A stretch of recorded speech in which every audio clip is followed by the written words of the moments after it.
Alberto Toscano, bonjour. Merci beaucoup d'être avec nous sur France 24. On vient de le voir dans le sujet, toutes ces tensions depuis des mois, depuis l'arrivée de Giorgia Meloni au pouvoir en Italie, elles étaient prévisibles.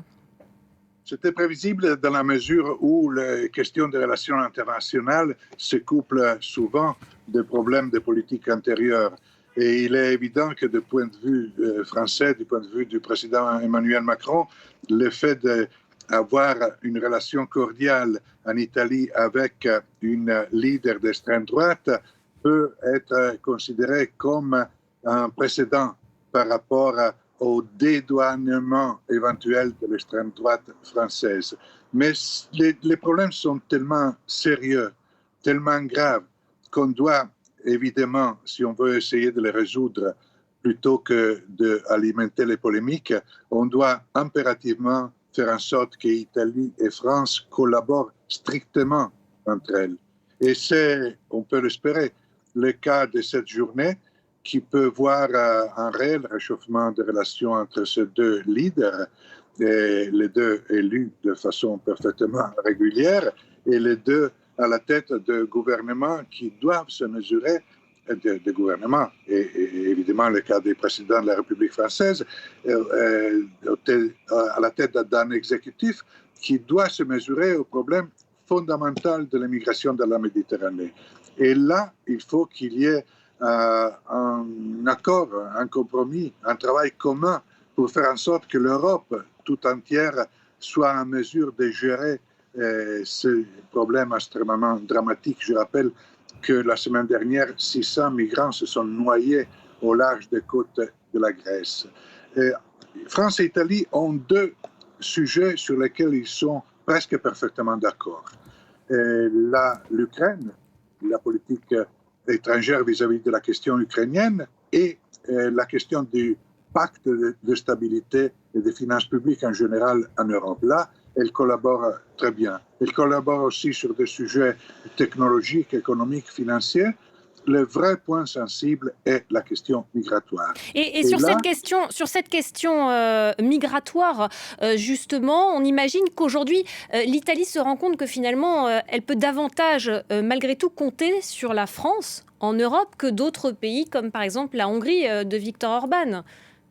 Oui, il s'agit d'un côté, comme vous dites, de compter sur le plan de la redistribution des réfugiés. Et là, la Hongrie et la Pologne refusent de collaborer.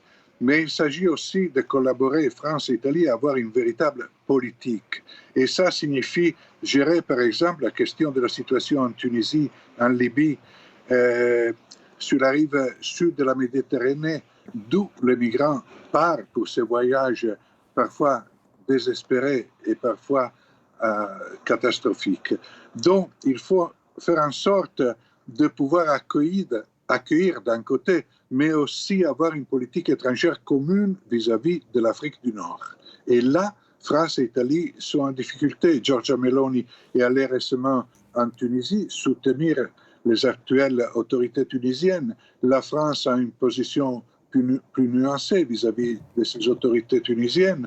Il y a la question libyenne, ce pays qui a été déstabilisé lors d'une guerre qui date d'une douzaine d'années et qui aujourd'hui, les Européennes et en particulier les deux pays les plus concernés, France et Italie une fois de plus, ont du mal à procéder main dans la main. Il faut avoir une stratégie de long terme vis-à-vis de la question migratoire et aussi de court terme vis-à-vis de la gestion de ce qui arrive de Libye, d'Égypte et de Tunisie.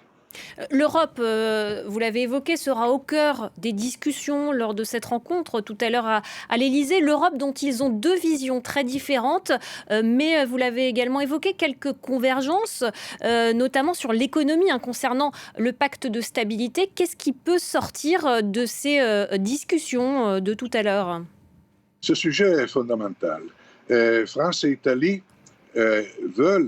souhaitent que le retour aux critères rigides du pacte de stabilité, tout d'abord, ne soit pas immédiat ou presque immédiat, et ensuite prévoit toute une série des éléments de flexibilité, dont la rigidité doit être moins rigide de ce qu'on a vu de la passé.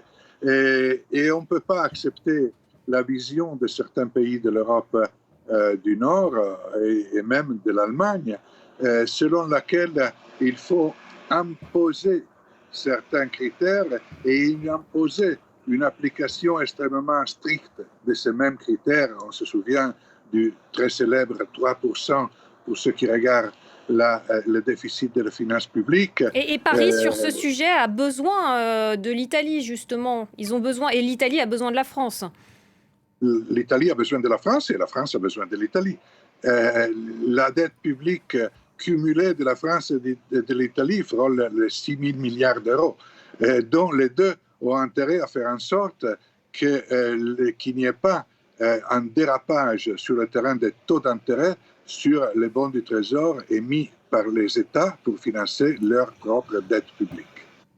Quel est l'état d'esprit aujourd'hui de Giorgia Meloni avant cette rencontre avec Emmanuel Macron? Elle est là dans une volonté d'apaisement? Sans doute. Sans doute, Giorgia Meloni a absolument besoin d'être acceptée sur le plan européen, sur le plan international.